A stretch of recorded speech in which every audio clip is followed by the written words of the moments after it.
Welcome to Give Me Hope with your host and author, Johanna Vendel.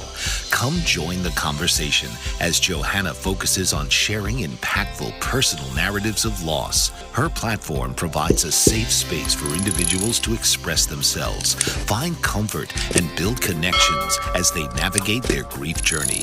So now, please welcome the host of Give Me Hope, Johanna Vendel. Good morning, everyone, and welcome to Give Me Hope with Johanna.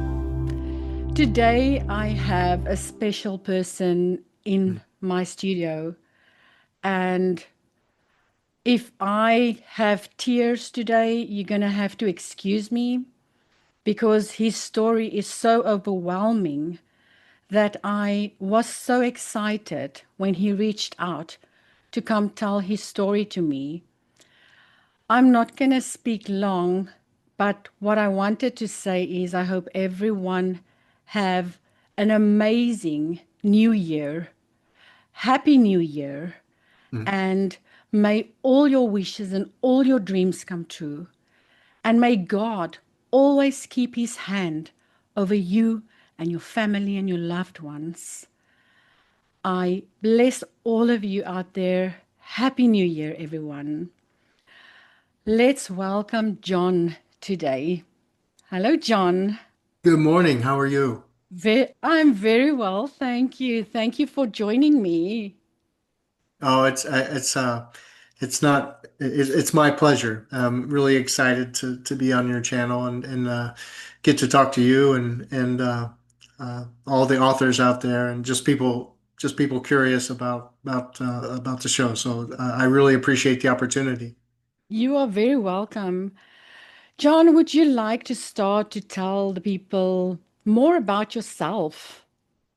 Sure. Well, as you can tell, I'm kind of an ugly guy, so it'll be a short conversation. Um, I'm a former educator. I started out professionally, and the professional world and personal world have intermixed, and that wasn't always the case. Life kind of meanders and puts you in situations. So I was a professional educator, and that kind of has driven my personal life. I was a teacher, high school football coach, then became a high school principal, Oh, and wow. finished my career as a school superintendent. And Wow. along the way, have been incredibly blessed. I had a son who is now incredibly, he's a junior in high school. And my first wife, and she's a tremendous mom. And my son's name is Jack. And because of the profession, I was able to meet my second wife, which um, incredibly lucky to meet her. Her name is Lindsay, and we have a son named Andrew. And I say he's the surprise baby because if you can tell by the gray hair, um, God is funny. My surprise baby is now a fourth grader. He's 10 years old. Um, so my professional world and personal world have always intermixed and has led me on this journey together. And I said I'm no longer in education, and the personal life has intervened there. Along the way, I got a little sick and was forced to step out of the profession that I spent my life doing.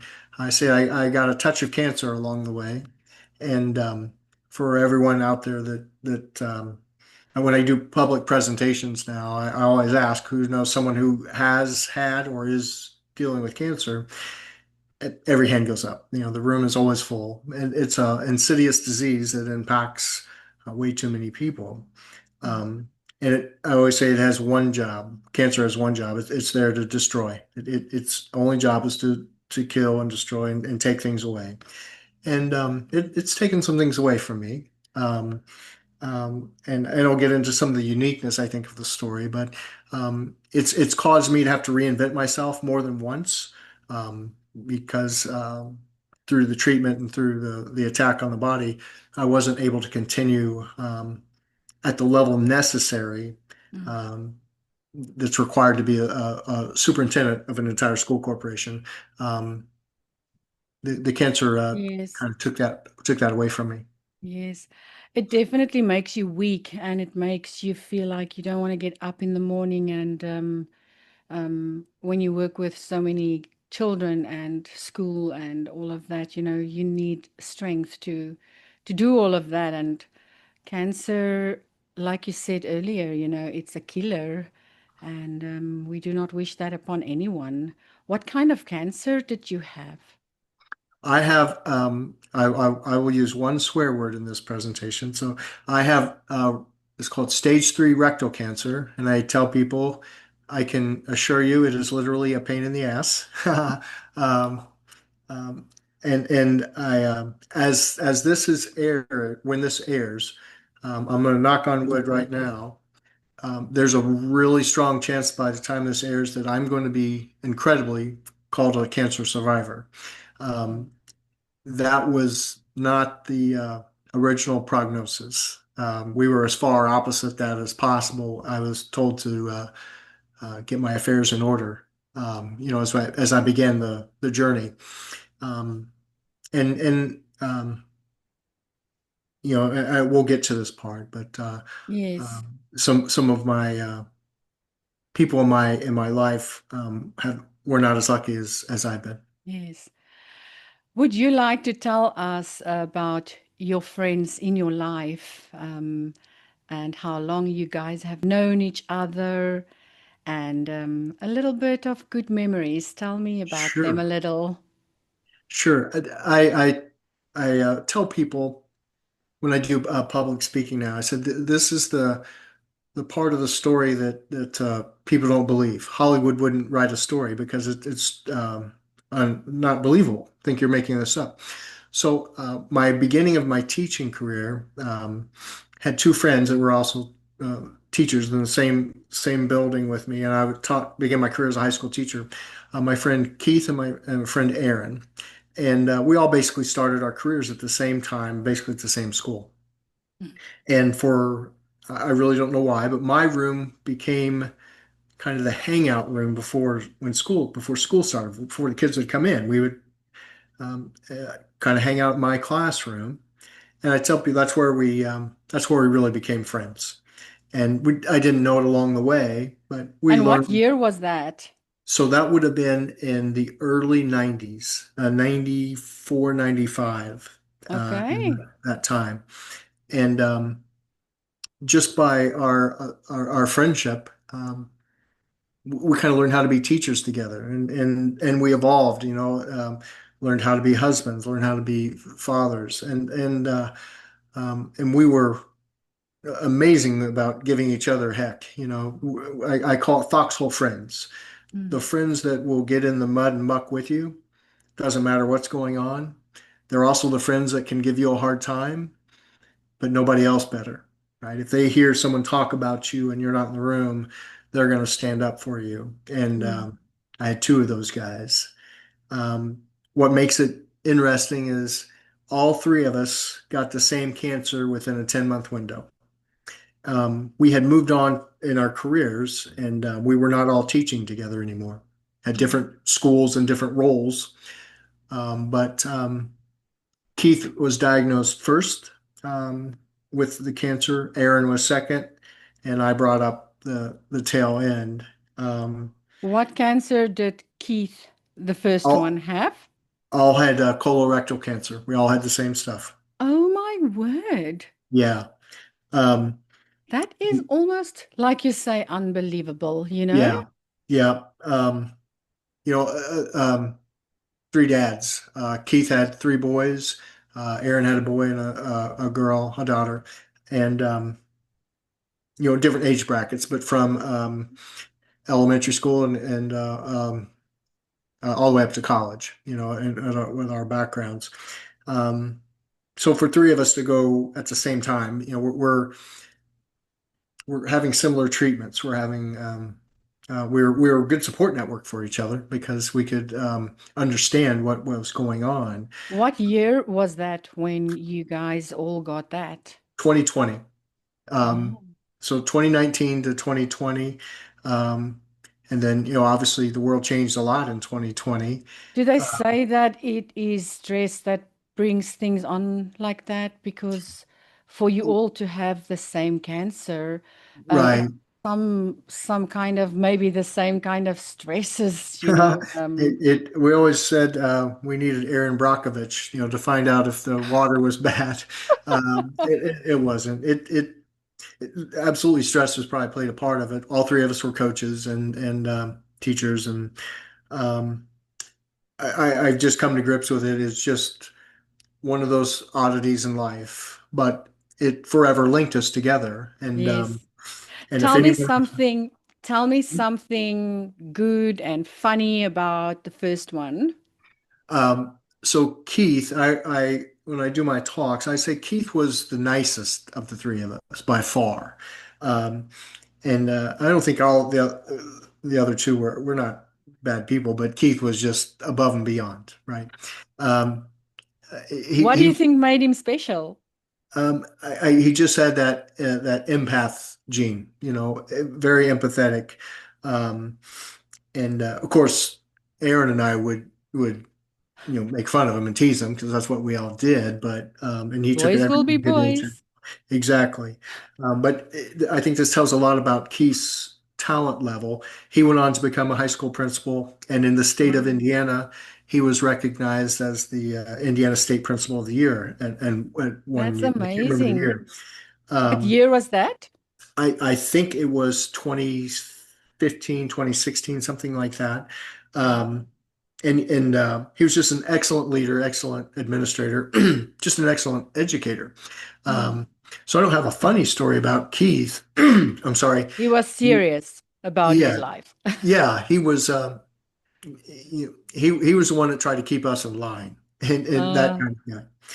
Now my buddy Aaron, he became my best friend, and you can kind of stereotype guys, and you can stereotype athletic coaches. And Aaron was a wrestling coach, and he was the big, brawny stereotype guy. The guy that could throw people around. Um, Aaron ended up being helped me out. I was a high school football coach, and Aaron helped me on my staff. And then when it was his season, he was just head wrestling, and I would help him not with the coaching, but I'd help him do announcing for his wrestling meets.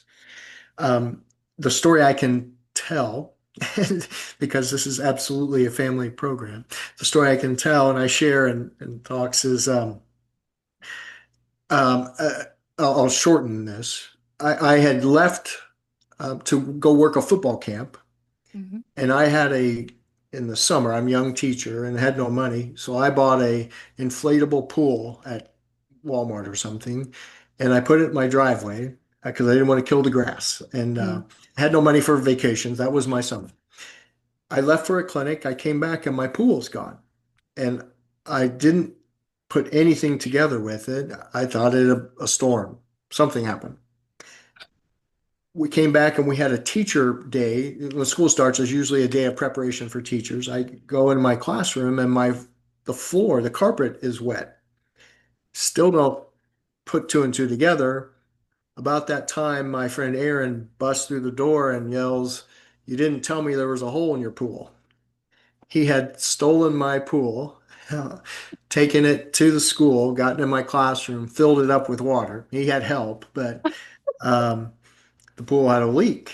And Oh, before they left, they realized that the carpet is getting wet and they were going to get in trouble. So they had to dump the water out bucket by bucket. And oh, that is hilarious. they, I said, that's my foxhole friends, right? He could do those things to me. I could do something similar to him. Nobody else could. And because of that good natured teasing with each other, um, we just developed a special bond that has been difficult to replace. Yes, yes. That is incredible to think about them when you think about them and remember those days because it is good to remember these type of days and laugh about it still, and keeping the memories alive. I, Um, yeah, so they passed. They both Can you passed away. tell me more about those days, the Mhm, hard days? mhm. Um, yeah, it's so always still hard. Um, I saw Aaron, best friend. I saw him the day before he passed away, and I was supposed to go in another day to go back and see him. We knew he was not doing well. Um, and the day I saw him, and this is just guys, Mm. I say this, that was the first and last time I told him I loved him. Oh, Um, didn't realize that I wouldn't get to see him again. Um, even though he wasn't doing well, you just still don't, you just think you got more time. yes. And Um, then it makes you think of their last moment, like when you said you loved him, what was his last words and things like that. um, because we were guys and could, you know, good natured each other. Mm. It was "I love you too" with a cuss word thrown in there, Yeah, because buddy. we're not gonna get too mushy. But I the day he passed away, I had my own cancer treatment. I had my own infusion treatment. So I got back out of home, and his wife was calling, and I um, just knew he was gone. Um, so that's still hard, as you can tell. Try to not get too emotional. It's when you lose your friends, you lose your Mm. family, and sometimes your friends are your family, and that's really how You Aaron know, was. So really devastating. Um, and his wife and I had worked together in a school setting as well. And she was phenomenal. And his son is now a senior in high school. And mm. by the time this airs, he's playing in a state championship football game in a few days. Or so hopefully he'll get a chance to get a championship ring. But and his daughter is nurse. Um, I lost a friend, but they lost their dad, and Marcia lost her husband and the fabric of their family. Mm. Um, so, selfishly, I lose my friend, but in a more devastating way, they lost the backbone of their family. Yes. Um, Keith, although he was diagnosed first, he fought it the longest, he fought it the hardest, and it's been 4 months now since he's been gone. Oh, And I'm sorry. he he he went through all the chemo and the radiation, and then went into even clinical trials, experimental medicine, and nothing worked. It's what I learned, and I didn't Google this for a long time. As soon as you get a diagnosis of anything, right, we get on the internet and we start seeing what things Looking are. what's wrong and why and the reasons Right. and all of those. So it took me a while before I looked up the lethalness of colorectal cancer. Mm. I think I still had always believed that, pancreatic cancer and lung cancer and these things are incredibly devastating, and they are. And I Mm. tell people, colorectal cancer is not the most lethal cancer. It's just number two. So when um, really that really sunk in, and Mm. and that made the fight even more difficult, more critical, and more understandable when my buddies didn't survive. Yeah. Now, there's something called survivor's guilt, and I'll tell you it's absolutely real because I'm here and they're not. Oh, believe me, I know that feeling Yeah, all too well. yeah. Um, so that's hard. Yeah, so I've said part of the reason I must still be here is I get to tell their story, and I get to tell the stories of others, and the resilience you need when a challenge comes. I've in my own journey, I've sat and cried multiple times. I would sit in the shower and try not to have my wife and my kids see me cry, but um, eventually you got to get up and you got to Mm. get moving, and you got to say, I'm not gonna accept defeat. We're not always victorious, but we're not going to put up the white flag. I can Yes. say without any hesitation, neither of my friends quit. It's just their cancer was it was not overcomable. Yeah. They had a really nasty version. Oh. Um, And when you're down and out like that, it's difficult to get up. mhm. It's difficult to keep faith. It's difficult to keep hope. But what I always say is keep hope, because if you lose hope, that's when you die. Hope I, is still I the agree. thing that keeps us alive. I agree. I agree completely. And as you, someone that's gone through your own personal battles, it I wouldn't say it's easy, but it's understandable how you can get off track and and lose some of the steam in the fight. And I think there were Yes. some when Aaron died, I lost a little steam and then got going. When Keith died, I was a little further down the road, and I was no longer in treatment, active treatment, in maintenance, but not Mm. the infusion, the chemo pills.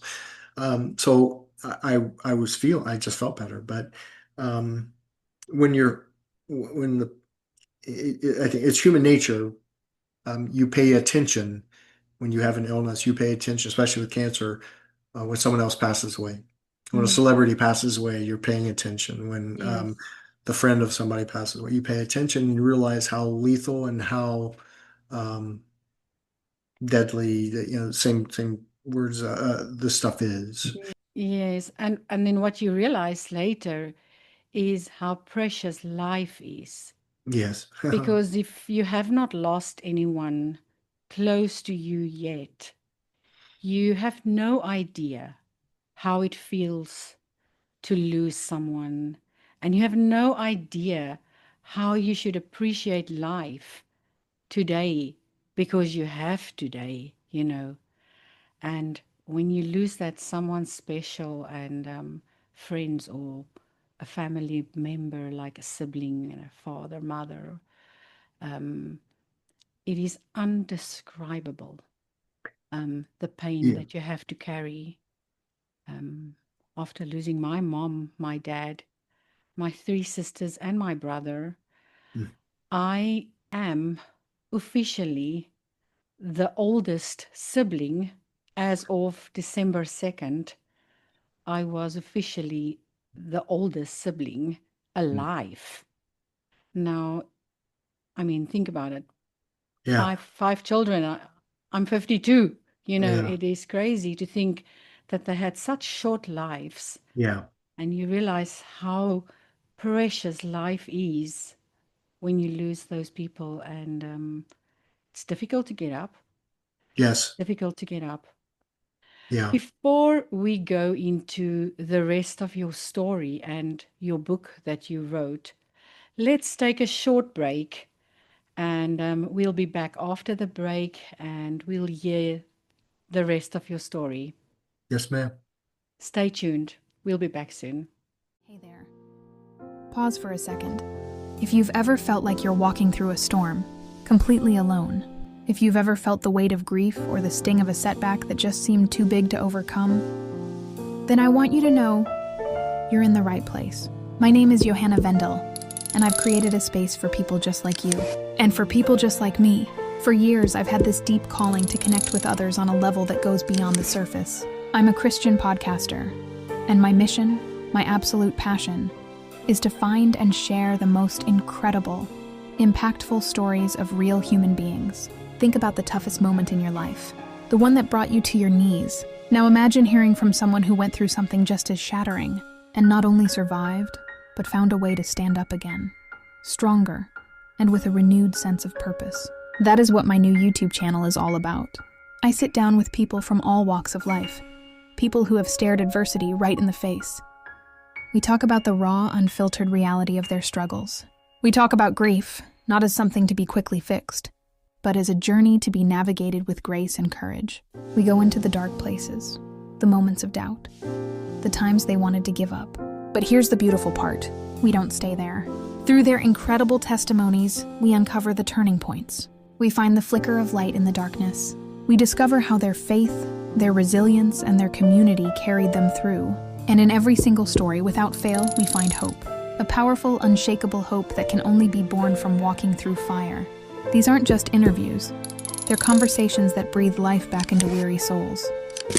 They are a testament to the strength of the human spirit and the power of God's grace in our most broken moments. So, if you're watching this right now, this is my personal invitation to you. I've just launched this new channel, and I'm pouring my heart and soul into it. If these kinds of stories resonate with you, if you're looking for a dose of real, tangible hope, or if you just want to be reminded that you are not alone in your struggles, please do me a huge favor. Hit that subscribe button and please share. Join our community. Let these stories be a light for you. Let them remind you that no matter what you're facing, there is hope on the other side. Thank you so much for listening. I can't wait to share these journeys with you. Restart, reset, and refocus as many times as you need. You are your own greatest project. But just always remember, don't give up. Welcome back, everyone. And we were busy speaking to John about his friends that he lost and how cancer can really take loved ones away from us and how we handle it. John, would you care to tell us now more about your book and what made you want to write your book? Sure. So the book title is called Broken Shells, A Perfectly Imperfect Journey Through Cancer, Leadership, and Love. And that's a mouthful. And so I'll kind of break it down. When I was fortunate over the years to be able to do some vacations, and I'm a beach guy. I love the Mm, ocean. I love the beach and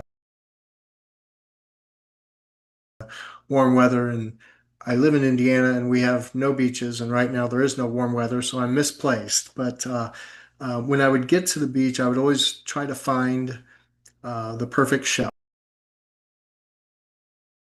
I always call it that the fan-shaped shell, the Shell Motor Oil logo. mm. Look and look and look and could never find it. I found every other shape. I found shells that were beat up and scratches and pieces missing. Oh, wow. That is so beautiful. I'm already like running away with my mind.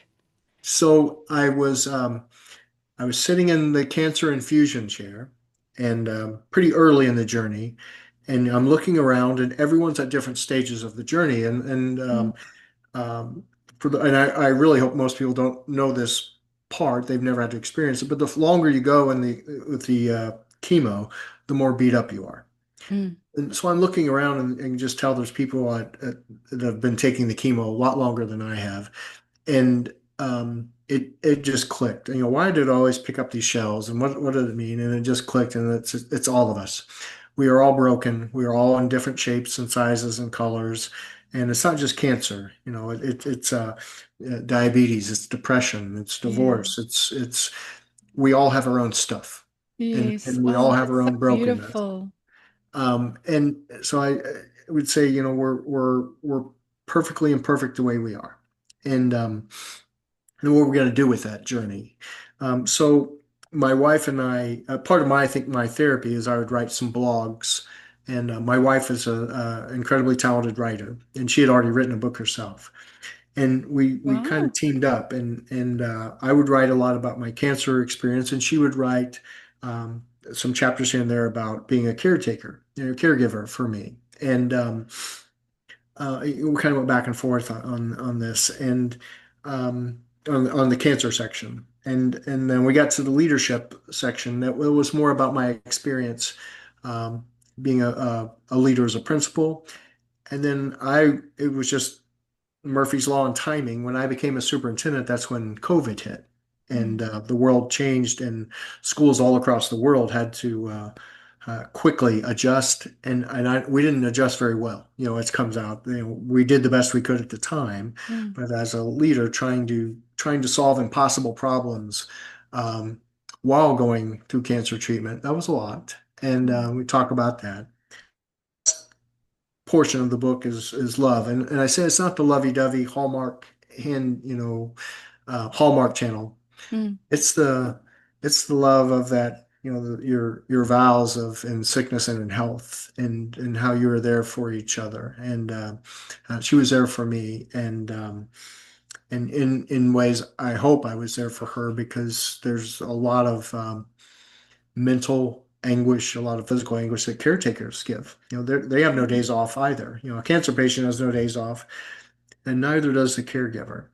So we kind of took these ideas and put them together, and um, we ended up with a book, and it's we never made the book to get wealthy, and that's a good thing because we're not wealthy from the book. But the whole point was, can we help someone else? Can we help someone else that's going through? It doesn't matter the type of cancer. Can we help someone else Mm. that's going through this or some other tragedy in life, and how are you going to handle it? Because uh, the reality is life doesn't offer do-overs with opportunities. Here's the challenge, and what are you going to do about it?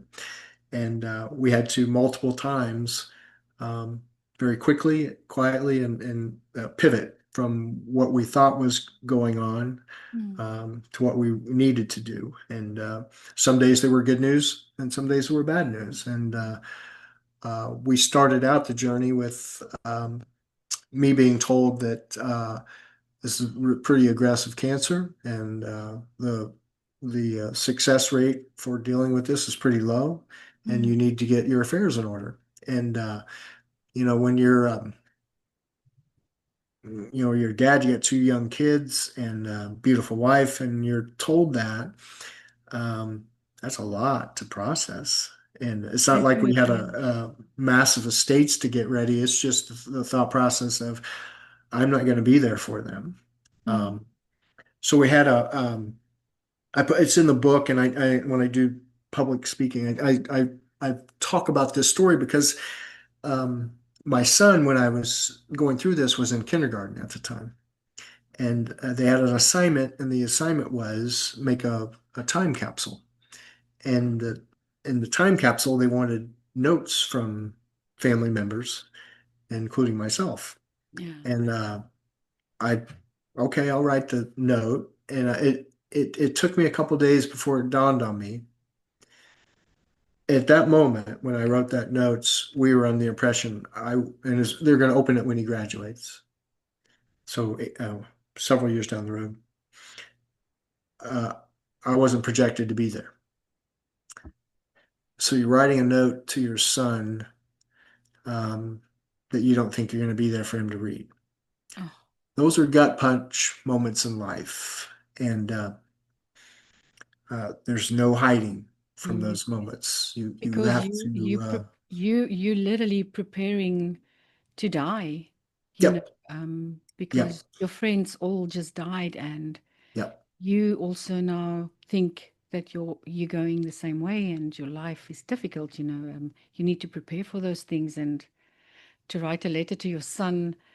And well, I hope when that capsule gets opened up in a few years' time, that you are still there, so that you can read that with him again and Yeah, just be blessed and thank the I'm Lord. excited that there's a uh, pretty good chance I can do that. Now he may not want me by that point. He may, you know, no, your teenagers don't want their parents around. He may not want me there, but Oh, funny. I'm going to do my darndest to be there. Amen. I'm sure that you will be there. I think that God has a mission for you, telling your story, and definitely it's good, it's good when you can uplift other people with your stories.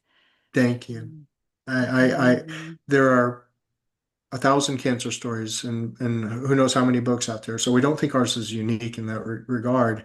Um, but we're not famous. We're the Yes, person and that lived right next door to you. You it's know? difficult for someone that haven't had cancer yet or haven't lost someone that had cancer. I mean, I lost six members, Yeah. and none of them died from cancer. They died from different reasons, you know. Mhm.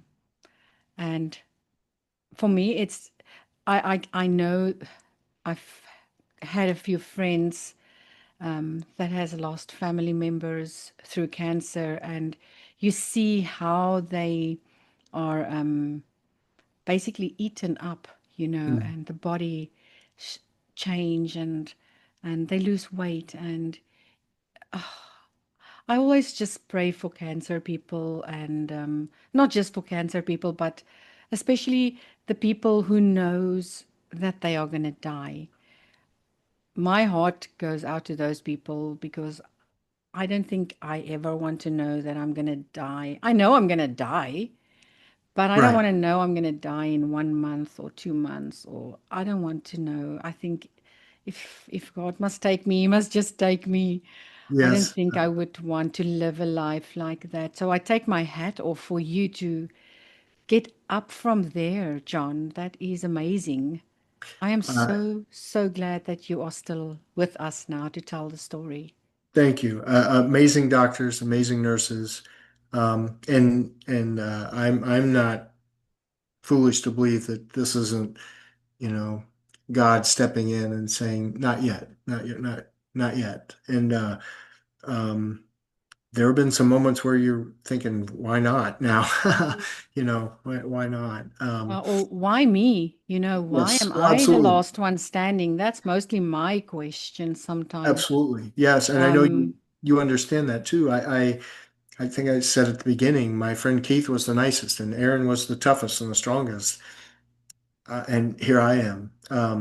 You mentioned weight. I'm 175 pounds and I used to be 225 pounds. I used to be wow. that muscle head. Um, so I'm not anymore. And you lose some of your you lose a lot of your confidence, I think, as a man when you're not as strong. I can And just imagine. I can just imagine that. but I'm here, and um, a chance to build back up, and may never be the same strength or size I ever was, but I'm still here, and Yes, my friends aren't. So I yes. always reminds me when I call it the poor me days. You start to have a little whiny in your voice, and I think, Feeling sorry uh, for yourself. I, yeah, I, I have that a lot. yes, Feel sorry yes, for myself sometimes, and I cry a yes, little bit, especially in times like this, you know, with Thanksgiving and Christmas and New Year's, you know, you always start and you think, how is my new year going to be? You know, let me try to have this year a better year. yeah. And let me become a little bit stronger. And I always ask God to just strengthen my heart and strengthen my mind and my soul, because if we feel broken and down, it's difficult to get up, you know, Mhm. if you don't have God in your life. And I'm just so grateful that He gives me the opportunity to get up in the morning, put a smile on my face. I used to wear a mask, Oh, like, you know, the mask that they put on in the morning before they walk out the door. yeah, yeah, yeah. And it's got a smile on the whole day, you know, Yeah, that mask that I'm talking about. It can be heavy, you know. yeah. And just recently, I removed it Good from for my you. life. Good And for I you. cannot tell you how much lighter my heart, my mind, my spirit feels. Good So, for you. yeah, here I am trying to give people some hope with. Give me hope with Joanna here. I think you. I think God put Mm. you here to do this, to help others, and Yes. to inspire by your story and allow others to tell their stories. So I yeah, love hearing other people's stories, especially stories like yours of hope. It's people need to have courage, and if your story can give them some courage when they read your book, John, um, I appreciate then that. that is amazing. I will have all John's links, by the way, down in below the video if you want to go down, scroll down and click on his links and buy his books and read his story. John, is there anything else that you would like our viewers to know that you didn't touch on?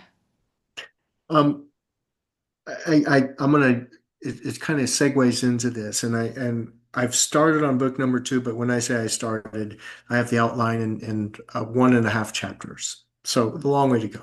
That's But how it starts. yes, but the concept it just kind of goes with everything you're about, and the title is going to be in some fashion 2 a.m. courage, and Mm. the 2 a.m. courage concept was really established by Napoleon of all things, and um, so I've kind of taken his view on this and modernized it. And the Oh, 2 a.m. courage concept was he was asked who were his best generals and why were they his best generals? And his reply was his best generals had 2 a.m. courage because in the middle of the night, when it was darkest and the wicked arrived, those generals didn't flinch. They just acted. Whatever the situation was, they dealt with it head on. And I've taken that idea and kind of expanded on and how many of us practice 2 a.m. courage every single day and don't know it? Right? yeah, We don't, I say we don't have pep talks and we don't have a hype video or a song loop, the kids have and to get fired up. Life doesn't always present you the opportunity to have someone give you a pep talk. And you yes, just have to deal with the situation. You deal with the loss of a family member. You deal with the loss of a job. You deal with the um, relationship problems. And there's not always someone there to fire you up. mm, And how many times did each of us, those that are listening, watching this, if you think back of how many times you just had to overcome something, you just practiced 2 a.m. courage. You were one of Napoleon's generals and didn't know it. And yeah, I think we all have that inside us more than we know. Um, it doesn't have to be some extravagant event. We don't have to be famous. Uh, yeah, we're, we handle things, and I'm not sure we always give ourselves enough grace to understand how we as human beings handle our daily lives. So yeah. that's coming down the pike. Wow. You know what? There are so many evenings. I go to bed late normally, and my mind's always playing on some words or someone or just life overall, and you go to bed and close your eyes, and 2 o'clock I'm up. I'm like, oh, why can't I sleep? Yeah, yeah, It's so funny, 2 a.m. courage. I like it. good. Thank I you. like it. I like it. Well, John, thank you so much for coming to tell your story today. You really touched my heart today with the story, and I pray that God keeps His hand over you so that you can live a long life to tell the story even to more people and to be there when your son opens up that time capsule one day when he graduates and you will be able to hear what you told him and be able to stand next to him and say, I really meant it out of my heart, my son. So I'm looking forward to that day that you can tell me that story. Thank you. If I can say 30 seconds here, because they'll see it. I want to make sure my Andrew and my Jack tell them that I love you guys, and to my beautiful wife Lindsay, boy, I love you, and always will. So, Well, this video will go onto YouTube and it will always be there for them to watch this. Um, one day, when I'm not here, you're not here, they'll still be able to watch it. An Thank you for incredible having me. story. It's my buddies and so many other people are incredible. I'm just still kicking around, but I really appreciate you letting me talk with you, and I'm really excited for you with this venture. That's so cool. And if absolutely, if you need help in any capacity, I will. I'll be glad to help in any way I can. Um, the what I learned, the motivational speaking market is tough to get into. I've done it now for a couple of years, 3 years, and probably given over 50, 60 talks, but there's so many people fighting for the narrow audience, right? Yes, So you just got to I keep plugging along at it. yes. But And my prestigious International Hope Awards is there for the people to write in their stories and their stories of hope. I And think that's awesome. they can click on the links as well that I will have below in this video. And if you have a story to tell, sign up your books and Mm. tell your story here, like John just told us here. Mm. And we're going to just be there for the people and lift them up, lift their spirits up, and yeah, let them That's live, hey? awesome. I'm Well, happy. I'm so happy for you, but happy for the people that don't even know this yet, that their opportunity is coming. They don't even know it yet. yes. Well, John, thank you so much for being on my show. I appreciate it. Um, thank you so much. I just want to close off by saying thank you for always following me on Give Me Hope with Johanna. And may you all be blessed this year and Happy New Year from me, Johanna. Give Me Hope with Johanna. I will see you next year. Goodbye.